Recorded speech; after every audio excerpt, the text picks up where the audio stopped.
Haleluya. Puji Tuhan, shalom Bapak Ibu. Apa kabarnya pagi hari ini? Hari ini kita sama-sama belajar ya Bapak Ibu ya. Kita sama-sama mau menangkap apa yang menjadi pesan Tuhan, khususnya dalam minggu ini. Ya. Judul apa yang menjadi pesan Tuhan adalah seseorang sedang mengikutimu. Seseorang sedang mengikutimu. Ya. Kira-kira gini Bapak Ibu, apa yang terlintas dalam pikiran kita ketika pesan ini sampai kepada setiap kita semua? Apa yang terlintas kira-kira tentang seseorang sedang mengikutimu? Ya. Ya, Bapak Ibu, saya teringat dengan waktu SMP ya. Saya ikut pramuka, dulu saya ikut pramuka waktu SMP ya. Ikut pramuka, ya biasanya kan kalau ada acara-acara seperti itu, ada pembagian kelompok-kelompok ya. Tentunya ada pemimpinnya, betul ya. Nah saya masih ingat di daerah atas. Nah pada waktu kami ada di atas Bapak Ibu, kakak-kakak pembina itu memberikan tantangan-tantangan kepada setiap kami ya. Itu per kelompok ya. Ya harus mencapai tujuan yang sudah ditentukan ya. Ada titik tertentu yang harus kami tuju ya per kelompok. Dari bawah kami harus melewati tebing ya. Lumayan ya, dikatakan nggak terlalu curam lah, tapi lumayan menantang gitu ya. Apa yang terjadi ya? Kan dalam kelompok itu kan ada pemimpin ya. Saya teringat waktu kami mulai, ya kelompok kami mulai berjalan, ini pemimpin dari di depan ya. Ya. Apa yang terjadi Bapak Ibu ya? Dikatakan ikut ya, ikut semuanya, ikut saya ya, ikut saya ya. Apa yang terjadi? Kami semuanya tergelincir, terjatuh. Akibat apa? Salah injak. Ya memang injak batu tapi nggak kuat. Akhirnya kami kan karena berpegangan tangan, akhirnya kami terperosok semua. Satu grup itu, satu kelompok itu. Ya biasanya kami salahkan pemimpin dia biasanya itu. Ada gumaman lah sedikit. Aduh kamu sih jadi pemimpin itu nggak becus. Kayak gitu ya. Tapi pengalaman itu membekas di dalam kehidupan saya ketika pesan ini datang. Ya. Kadang-kadang ada apa namanya ya? Ada orang-orang yang kita ikutin, tetapi memberikan contoh atau jejak lah ya, maksudnya ketika dikatakan ikutin tapi tidak memperhatikan apa yang harus diinjak. Akhirnya semua yang ikut di belakangnya terjatuh karena lagi berpegangan tangan gitu loh. Baru mulai saja menanjak sudah terjatuh dan tergelincir. Lewat pesan ini tentunya Tuhan mau kita belajar sesuatu Bapak Ibu. Ya, berkaitan pesan Tuhan dalam minggu ini ya. Hari Selasa Pak Ishak sudah jabarkan ya. Sudah sampaikan pesan ini kepada setiap kita. Saya percaya setiap kita menangkapnya ya. Bukan hanya sekedar ya dengar lalu kita abaikan. Ada pelajaran yang terpenting yang Tuhan mau berikan kepada setiap kita. Ya, kalau kita perhatikan Bapak Ibu, di bagian inti pesan Tuhan ya, tidak semua saya bacakan ya. Kita diingatkan gini. Bahwa ketika dunia sedang diliputi kekacauan dan berbagai macam krisis. Ya, kalau kita perhatikan hari-hari ini memang dunia sedang mengalami krisis ya. Ya, termasuk di bangsa kita ada banyak krisis. Salah satunya adalah krisis kepemimpinan dan keteladanan. Artinya Bapak Ibu, artinya sangat memprihatinkan keadaan saat-saat ini. Tetapi ada lanjutannya, ini yang Tuhan katakan. Selanjutnya dikatakan gini, dibutuhkan yang datang dari umat Tuhan atau para pengikut Kristus ini untuk berani tampil sebagai contoh. Wow. Dibutuhkan yang datang dari umat Tuhan atau para pengikut Kristus ini untuk berani tampil sebagai contoh.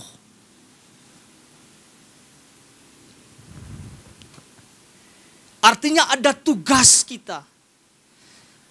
Karena kalau tidak ada dari pihak kita umat Tuhan yang berkata ikutilah teladanku. Apa jadinya dunia tanpa ada yang berani berkata, ikutilah teladanku karena aku mengikuti teladan Kristus. Kita bisa membayangkan apa yang terjadi. Artinya yang saya renungkan gini Bapak Ibu. Artinya sudah saatnya kita keluar sebagai penerang. Katakan amin Bapak Ibu. Sudah saatnya kita anak-anak Tuhan mengambil tanggung jawab yang penuh. Atas bangsa kita. Atas krisis-krisis yang terjadi. Bahkan seluruh dunia. Tentunya dengan keberanian. Dengan keberanian mengatakan ikutilah teladanku karena aku mengikuti teladan Kristus. Ini yang Paulus ajarkan kepada orang-orang percaya yang dia layani. Bukan hanya kepada jemaat Filipi. Termasuk kepada jemaat Korintus, Efesus, Galatia.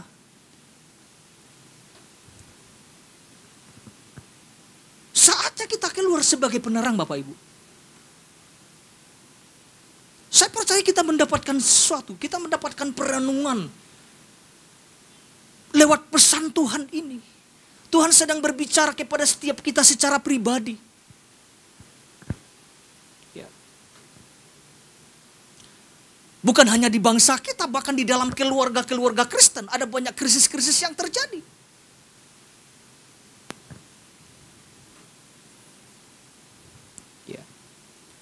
Kita mau lihat firman Tuhan sebagai dasarnya Bapak Ibu. Filipi pasal 3 ayat 17 ini yang menjadi dasar pesan Tuhan buat kita. Filipi pasal 3 ayat 17. Apa yang firman Tuhan katakan di sini? Saudara-saudara, ikutilah teladanku dan perhatikanlah mereka. Siapa mereka? Ya. Yang hidup sama seperti kami, yang menjadi teladanmu. Sekali lagi. Saudara-saudara, ikutilah teladanku. Ini Paulus yang berbicara. Dan perhatikanlah mereka yang hidup sama seperti kami, yang menjadi teladanmu. Kalau kita perhatikan Bapak Ibu, Rasul Paulus dengan penuh ketegasan mengatakan, ikutilah teladanku.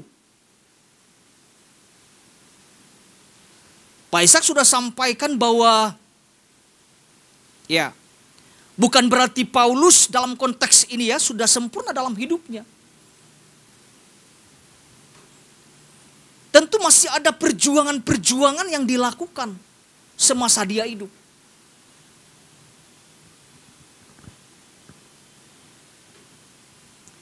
Tetapi yang saya lihat di sini adalah ada sesuatu yang Paulus tekankan, sampaikan, ya, yaitu tentang mengikuti keteladanan hidupnya. Apa tujuannya? Tujuannya adalah gini, agar kehidupan orang-orang percaya di Filipi atau jemaat Filipi memiliki cara hidup yang sama seperti Kristus.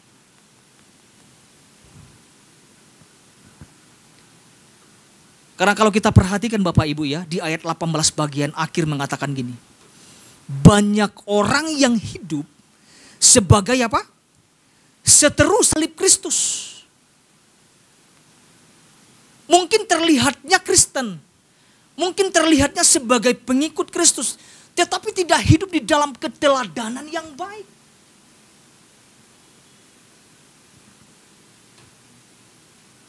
Hanya sebagai status saja.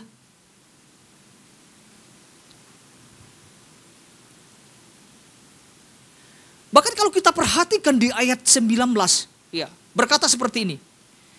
Tuhan mereka ialah perut mereka. Kemuliaan mereka ialah aib mereka. Ini yang Paulus sampaikan. Pikiran mereka semata-mata tertuju apa? Kepada perkara duniawi.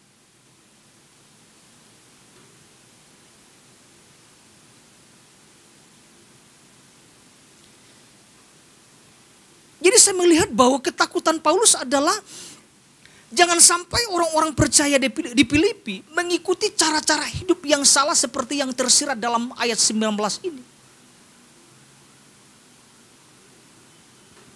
Sebagai seteru Kristus. Yang fokusnya hanya persoalan perut. Yang fokusnya hanya persoalan duniawi.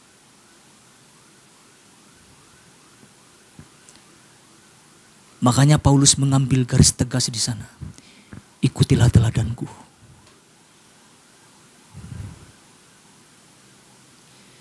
Tentu ada dasarnya Bapak Ibu. Ya. Kita mundur ya di pasal 1 ya, kita lihat. Filipi pasal 1. Ayat 27, ayat 29, dan ayat 30. Filipi pasal 1, ayat 27, 29, dan 30. Apa yang Paulus sampaikan di sini? Ayat 27. Hanya hendaklah hidupmu apa? Berpadanan dengan Injil Kristus. Inilah yang dilakukan Rasul Paulus Bapak. Inilah yang Rasul Paulus hidupi di dalam kehidupannya. Hanya hendaklah hidupmu berpadanan dengan Injil Kristus. Supaya apabila aku datang aku melihat. Dan apabila aku datang aku mendengar. Bahwa kamu teguh berdiri dalam satu roh. Dan sehati sejiwa berjuang. Wow. Untuk iman yang timbul dari apa? Berita Injil. Ayat 29. Sebab kepada kamu dikaruniakan bukan saja untuk percaya kepada Kristus. Perhatikan kalimat ini Bapak Ibu. Melainkan juga untuk apa? Untuk menderita untuk Dia.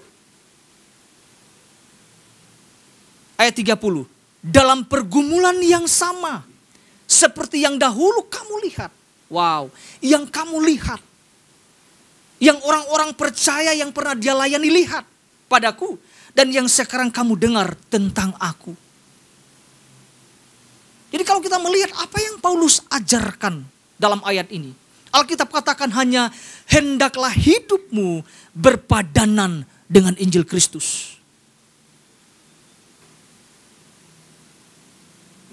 Paulus tidak hanya memperlihatkan kehidupan yang manis-manis. Tidak. Tapi dalam kesulitan. Paulus tetap memperlihatkan kehidupan yang sangat luar biasa. Hidup dalam kesepadanan. Dalam Injil Kristus. Kita bisa melihat tentang pelayanan kehidupan Rasul Paulus. Begitu dahsyat dan luar biasa. Kuncinya hidup kesepadanan. Kita bisa menjadi teladan kalau kita hidup sepadan dengan firman. Kita bisa menjadi contoh yang baik kepada orang-orang di sekitar kita kalau kita hidup berpadanan dengan Injil. Dengan kebenaran, dengan nilai-nilai, dengan hukum-hukum firman.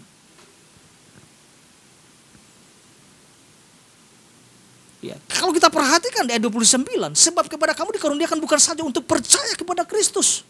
Bukan hanya sekedar hanya untuk percaya, melainkan juga untuk menderita untuk Dia. Pikul salib, sangkal diri di situ. Kira-kira gampang gak jadi teladan Bapak Ibu? Gak gampang. Tapi Tuhan panggil kita untuk itu. Untuk apa? Untuk menjadi contoh, untuk menjadi teladan. Sama seperti Kristus. Pak Ishak sudah sampaikan, karena patokan Paulus adalah bukan yang lain. Selain kehidupan Kristus. Wow. Gak patokan yang lain. Selain kita mau hidup berpadanan dengan Injil.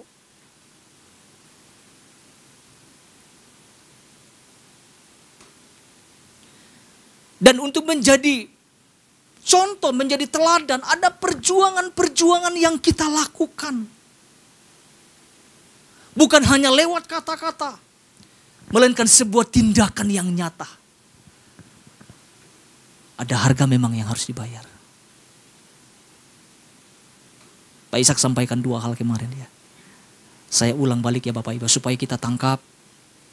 Ada 2 hal yang ini penting sekali ya.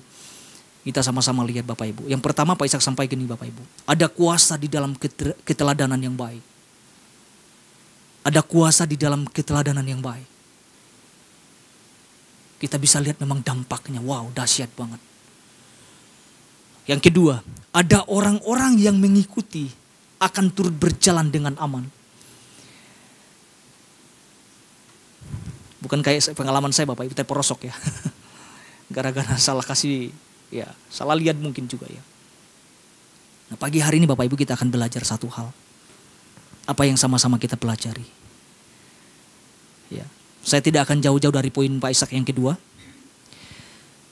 Yang kita pelajari adalah ada keuntungan yang sangat besar.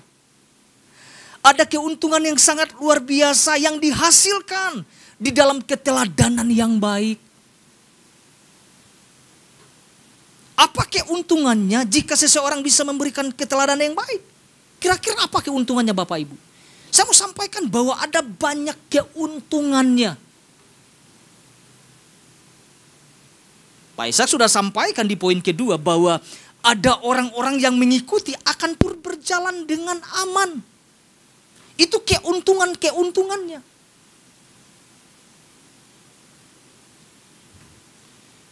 Mari kita renungkan Bapak Ibu, mari kita renungkan poin ini. Apa yang sudah Pak Ishak juga sampaikan di poin kedua. Artinya gini, orang-orang yang mengikuti akan selamat Bapak Ibu. Orang-orang yang mengikuti tidak akan tersandung. Orang-orang yang mengikuti tidak akan terjatuh, tidak akan terpeleset. Karena ada contoh yang dilihat.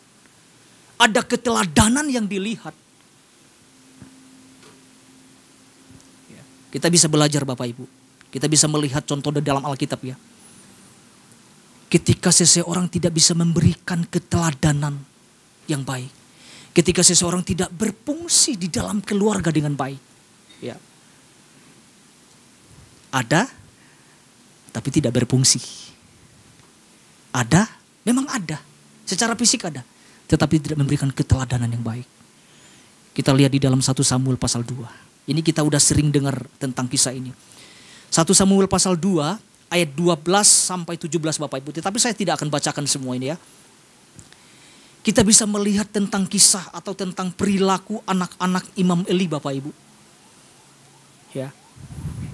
Yaitu Hofni dan Pinehas. Ya. Ketika mereka melakukan kesalahan, ternyata Imam Eli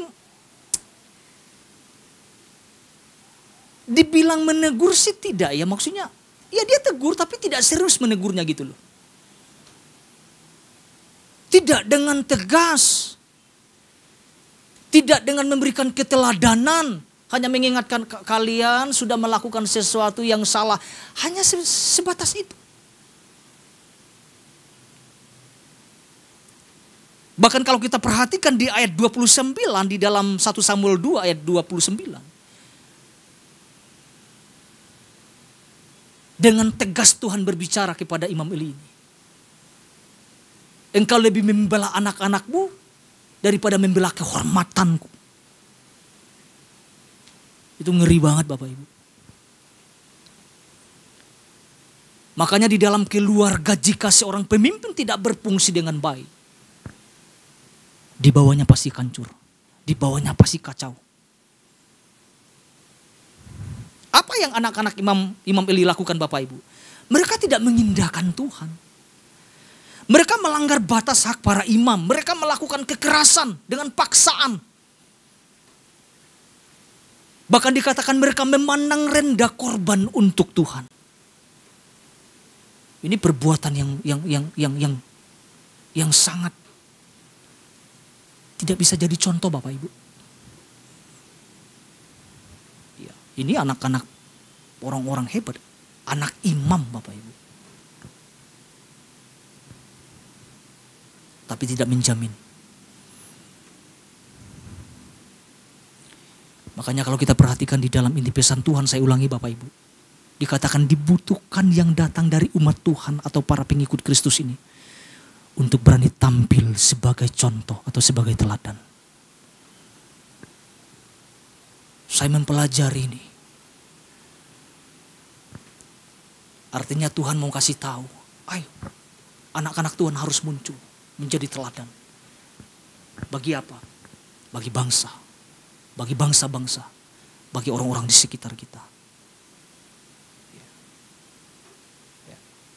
Dan kita akan belajar Bapak Ibu dua keuntungan. Kita akan lihat dua keuntungan ya. Dua keuntungan jika seseorang bisa memberikan keteladanan yang baik. Bagian A 1A. Akan lahir generasi yang mampu memberikan keteladanan yang sama bagi generasinya. Wow. Ini hebat loh Bapak Ibu. Akan lahir Generasi yang mampu memberikan keteladanan yang sama bagi generasinya. Ya, contohnya Pak Ishak sudah sampaikan tentang Timotius. Ya. Di dalam 1 Timotius pasal 4 ayat 12 sampai 13. Puji Tuhan, kita akan sama-sama lihat Bapak Ibu. Dikatakan janganlah seorang pun menganggap engkau rendah karena engkau muda. Apa yang Paulus tekankan di sini? Jadilah teladan bagi orang-orang percaya. Dalam apa saja? Dalam perkataanmu, dalam tingkah lakumu, dalam kasihmu, dalam kesetiaanmu, dan dalam kesucianmu. Pertanyaan saya, dari mana Timotius belajar tentang hal ini untuk menjadi seorang teladan? Dari Paulus. Dari sang bapak rohani.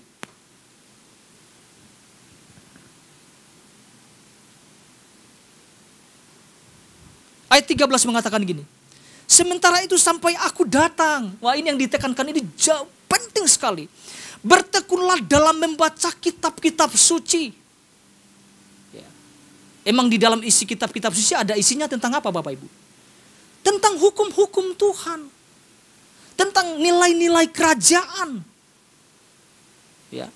Dalam membangun dan dalam mengajar.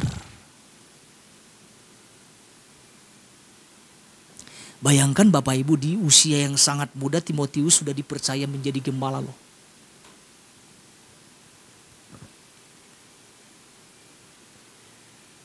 Murid-murid Paulus memang hebat-hebat. Ada Epaphroditus, ada Titus. Ada banyak yang lain. Itu hebat-hebat Bapak Ibu. Paulus tekankan Timotius harus menjadi teladan.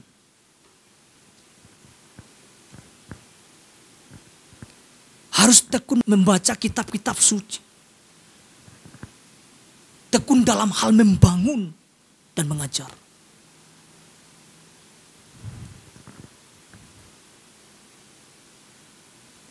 Kalau kita perhatikan hari-hari ini Bapak Ibu, tidak sedikit orang-orang yang hidupnya hancur akibat tidak adanya keteladanan.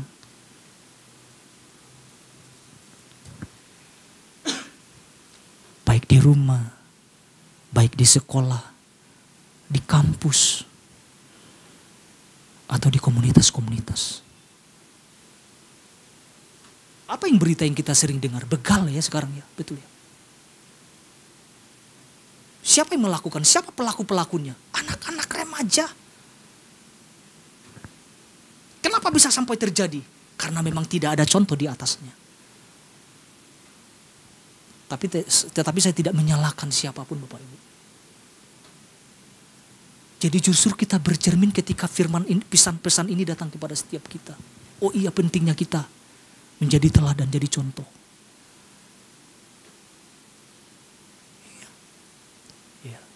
Kalau kita lihat ya, saya kalau lihat malam-malam pulang ya, saya lihat orang-orang berkumpul anak-anak remaja, waduh ampun.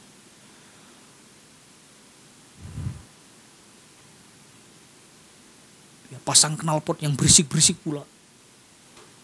Dan udah jalan di jalan raya itu bukan hanya lurus-lurus, itu ngeri banget sambil mabuk.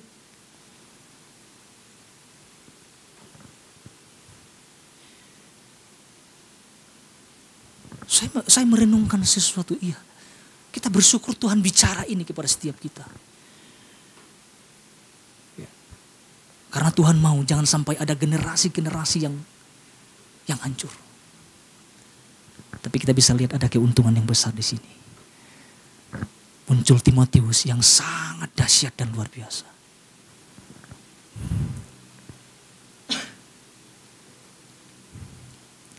Yang kedua, keuntungan yang kedua. Keuntungan yang kedua, orang-orang yang melihat kehidupan kita akan mengalami perubahan hidup Bapak Ibu. Mungkin tanpa kita sadari, ada orang-orang yang memperhatikan kita dan mengikuti kita. Lalu mengalami perubahan itu.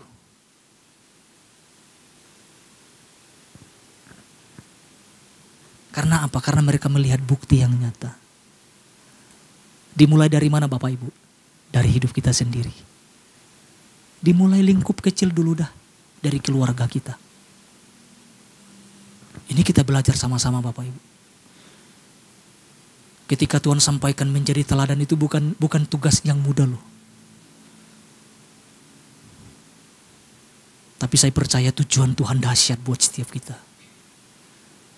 Agar generasi, agar orang-orang yang mengikuti kita mengalami perubahan hidup di dalam kehidupan mereka. Rasul Paulus sebagai bukti yang nyata loh Bapak Ibu. Bagi anak-anak rohaninya.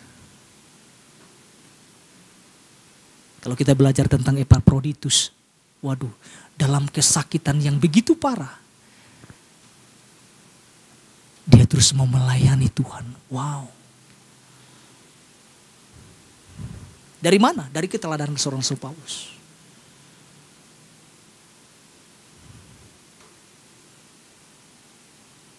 Dan kita tahu Timotius adalah seorang yang tadinya penakut, menjadi seorang pemberani yang sangat luar biasa. Dari apa? Dari dorongan.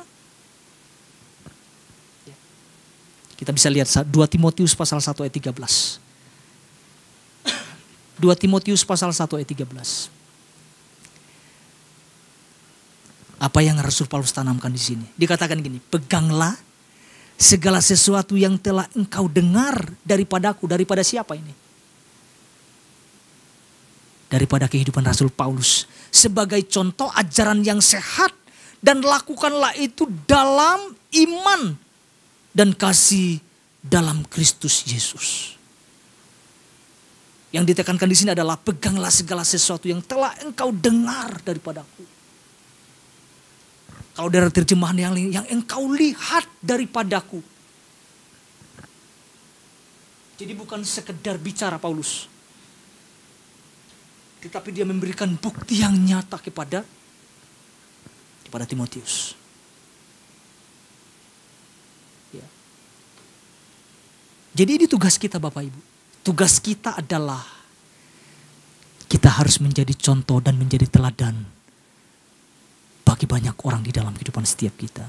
Jadi satu hal ini yang sama-sama kita renungkan Bapak Ibu. Tuhan Yesus memberkati setiap kita.